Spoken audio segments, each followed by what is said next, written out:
Hey guys, what's up? Welcome to another video. So, as you probably tell from the title of the video, this is about weapons for close combat.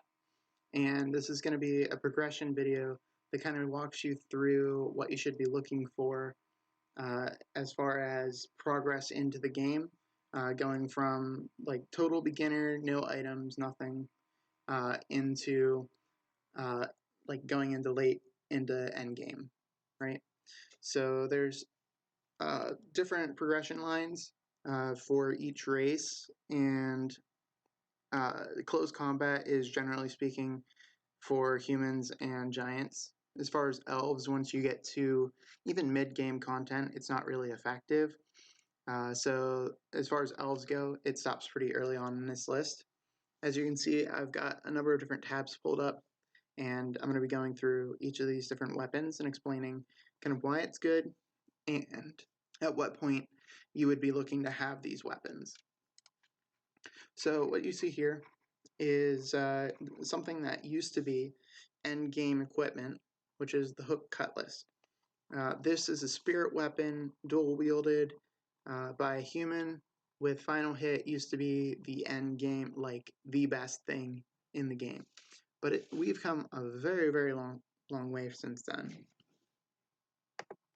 So these aren't even that good anymore, but you can still do it for the style of it, and they're still like solid weapons in the early game. So what you can see here are a number of different ways that you could obtain this. The only ways that are still available is through exploration, through finishing Volume 1 collection book, Hot Spring Monkeys, and Synthesis. This has long been outclassed by basically everything in the game though. Step up from Hook Cutlass is going to be a Phoenix Feather Sword. Also something that can't be upgraded. The damage stats are higher. They're a very fast 4-hit weapon, which is very good with final hit. You can dual wield these. It's just a step up in every way. But again, this has been outclassed. Like almost immediately when this was released, it wasn't even that hot of a topic because of beam swords. So if you're in the early game, I would recommend looking these up, see if you can get a beam sword. The one that you're going to be looking for specifically is the focused rainbow beam sword, because it has the highest stat, like 90 to 180 damage. These can be dual wielded. It's a fast 3-hit weapon. It's good with final hit. It's just all around good. This is also what you would look for an elf, is just get a beam sword and be done with it. Your close combat's not going to be super great. This isn't going to last you like all the way to end game. It's just like a melee weapon you can use. For humans starting out, you're not going to be able to beat the damage because just the base stat on the weapon is going to carry you through a lot of content. And then once you get to mid game, you're going to be looking to upgrade these into the more expensive gear. These are kind of expensive to repair, but it's not totally unreasonable. So there's a number of different beam swords. They all have different stats. Like I said, the one that you're looking for is going to be the focused rainbow beam sword. Right? There's different versions of it, but like the original version is the better one with 90 to 180. That's the highest stat you're going to find on a beam sword. So other than that, moving forward from there, points of progression that you'd want to hit are Celtic Royal Knight Swords. These aren't used by late and endgame players very often, but they are very solid as far as swords go. That like you can't beat the set bonuses on these. They have an enhanced bash, the increased critical damage. Like everything about this is just totally solid for humans. So dual wield these, press final hit, and just go to town. Right? And they have pretty decent damage stat. Once you have your strength built up, you're not going to miss the damage from the beam sword. You would rather have the enhanced bash and the other bonuses that came from this. So going from the beam sword, you would transition to Celtic Royal Knight Swords. But another way that you can take, like another path you can take, instead of doing the dual wielding path with dual Celtic Royal Knight Swords, is going to be the Frosted Borealis Blade. and this is going to immediately leap your damage so far ahead. So there's been some changes to how final hit worked in the past. Previously, it would knock back an enemy if you had a two-handed weapon. It no longer does that. Now it just behaves just like you're using dual wielding. And usually two-handed weapons have a higher max damage, so it's going to be more effective per hit than the uh, one-handed weapons dual wielded, right?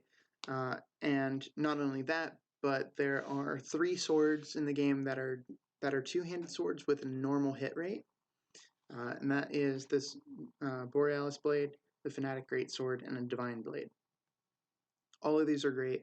The Borealis Blade, Frosted Borealis Blade here, has some very high stat rolls that it can get. I think the max is 102 max damage, and in addition to that, it can also get piercing.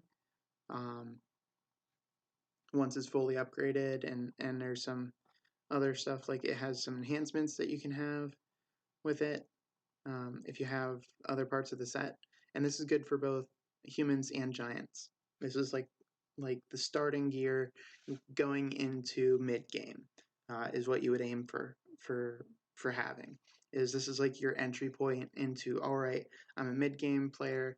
I'm not quite at the point where I'm going to tackle tech missions yet, but like you can do elite shadow missions. You can do like participate in veteran dungeons. Like this is the point where you're going to start be able to do that sort of thing, right?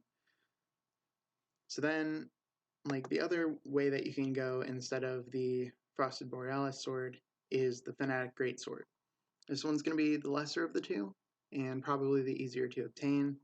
Um, it's just not as high on the stats. Like the max roll on this is 98, I think. 97, 98. So it's just like that's basically the difference there. Is this one has slightly lower stats than the Frosted Borealis Blade, and you don't get the set bonuses. But yeah, this one and that one are going to be similar in effect. They can both get piercing, so like that's where you want to be. But then if you're going into end game, there's a different sword you're going to want, and this one's going to break the bank a little bit. And that is going to be the Divine Blade. So the Divine Blade is insane, right? It has piercing straight off the bat. It's got a 10 smash enhancement and already has durability loss reduction just by itself. You don't need anything else. It has higher rolls than either of the other swords. Like the max roll, it says here is 100, but I've seen ones with higher than that from crafting bonuses and everything else. And the insane thing you can do that with this one is once you get it to ERG 50 and you get all the max upgrades for it, and you do the gem repairs, you do the red upgrades for special upgrading, you put an ego on this thing and it just goes to town and shreds everything. Like you're gonna start one-shotting things, and at this point you're gonna be doing like advanced tech missions with this thing. Like once you get there, you get there. So this is the end game for close combat currently in the game, is the Divine Blade with Erg, Ego, and all of those enhancements. There's a lot of enchants that you would look for these. So let me just real quickly pull those up for you here. Alright, so quick note before we actually do move on to enchants. The Celtic Royal Warrior Axe is a good option for everybody. Elves can equip it, even though it's two-handed, and it's also just a good option. You can usually find these pretty cheap. It's not like endgame or anything like that, but it'll get you through the mid-game pretty easily. It's just a solid weapon, like in the middle for everybody. Giants can use it, humans can use it, elves can use it, easy to obtain. It's, you know, it's up there. I would place this below the Fanatic Greatsword as far as like terms of like viability and damage and such. but like it's better than most one-handed weapons for basically everyone, unless you're really intent on using a shield as an elf. This would be a pretty good melee weapon for you as well. Once you exceed the usefulness of the beam sword, this is something you would look at. So moving on to enchants, we have for one-handed weapons, Nightmare Black Fog is a good prefix-suffix pair. Nightmare you can get from tailoring kits, from gacha, but I don't know if there's too many of those around anymore.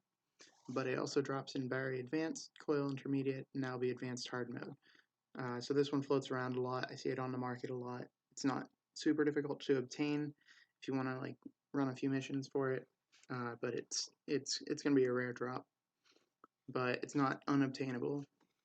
And then the suffix Black Fog is in a similar position where it was also put on tailoring kits, but if you can't find it from that, it's also Albi Advanced Hard Mode, and it also drops in a few other places as well. But these are just really solid one-handed enchants. They're both below rank 6, so they're not going to explode your weapon if they fail. They're just going to decrease durability, which isn't as bad as just the weapon disappearing. But if for some reason you have a one-handed weapon that you really enjoy, you want to make it as strong as possible, then the enchants you're going to look for are Climatic, which is only dropped in Coil Abyss, but just from the stats alone, it's better than Nightmare, because Nightmare gives 18 max damage, and this one gives 18 to 23, so it's just immediately better, and it also has a strength and damage roll, so it's just solid.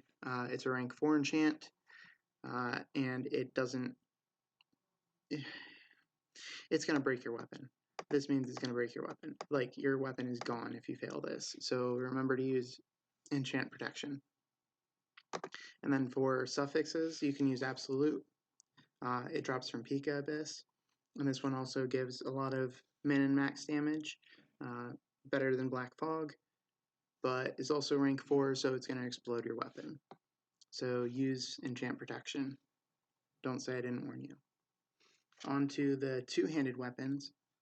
There's a few different things, so we'll jump over to what you would use for a Frosted Borealis blade. The Frosted Borealis blade, you're going to want Untamed as a prefix. It gives plus 16 max damage, which is about as good as it gets.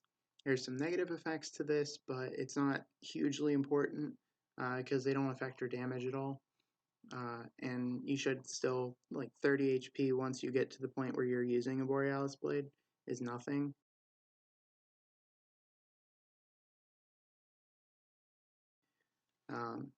And then for suffixes, you've got kind of two options. You can go Gergashi, which is fairly available. It always is on the market. People are constantly getting this one, so it's not going to be unobtainable by any means. You're going to have a harder time getting Untamed, which is from Sire Normal, hard mode. But, like, nobody runs Sire Normal, hard mode. It also drops in Fiat Intermediate, but nobody runs Fiat Intermediate. So you can get this one, it's just nobody's going to sell it to you because they're not going to have it. The people that have it went and got it for their weapon specifically, so like you're going to probably have to do that. But a lot of people run Gerg raids, so you're going to see this one on the market a lot, and it's just got some good stats. It has a 30 to 35 max damage roll on it, which is just good. And then in addition, it has the 30 to 50 strength. And then the other option for suffixes is going to be Crocodile, which gives you 21 max damage. It's not a roll, so you can't get lower than that. And if you're a giant or a giant allied, it gives you 20 strength. So lesser on strength, but and it's less on max damage, but like it's not terrible. And both of these are under rank 6, so they're not going to explode your weapon. Now, as far as the Fanatic Greatsword, you still have the same suffixes, Crocodile and Gergashi, to choose from. but your prefix is basically going to be silence. Right, silence is the prefix you want. It's exclusive to the Fanatic Greatsword. It gives you 20 to 27 max damage, which is higher than what an Untamed gives with only 16. And it also gains you max HP to counteract, like if you were like Untamed minuses HP, and this one gives HP, and it's quite a bit of a HP as well. And this is dropped from the Gurg raids as well. So that's just a solid enchant for the Fanatic Greatsword, but it's exclusive to that, so it doesn't apply to the Frosted Borealis Blade. And then once you get to the Divine Blade, we ramp things up a lot. So the Divine Blade has its exclusive enchant.